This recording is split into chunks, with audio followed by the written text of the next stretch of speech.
तर हा हा एक वेगवेगळ्या टाईपचे व्हायरस आहे, जो की हा स्टडी केलेला गेला आहे. त्या भारत देशामध्ये जर तुम्ही बघितलं, 29% लहान मुलांना जो अफेक्ट करतोय, असे RSV आहे. आणि अजून वेगवेगळे टाईपचे व्हायरसेस आपल्याला बघायला मिळतात. कोरोना व्हायरस मोस्ट म्हणजे आता गेला कोरोना व्हायरस, पण जे कॉम्प्लिकेशन्स राहिले आहे त्याच्यामध्ये काय झालं, अक्यूट रेस्पिरेटरी डिस्ट्रेस सिंड्रोम झालाय.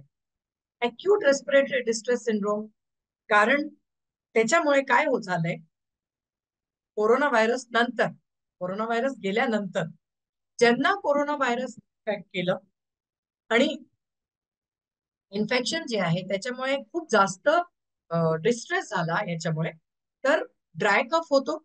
ड्राय कफ झाल्यानंतर हा लवकर बरा होत नाही. हे आता बघायला म्हणजे असं दिसून येत आहे की ड्राय कफ झाल्यानंतर पहिले काय व्हायचं, एक 4 ते 5 दिवसात कफ बाहेर पडायचा, पण आता जवळजवळ महिना दीड महिना हा कफ पडत नाही.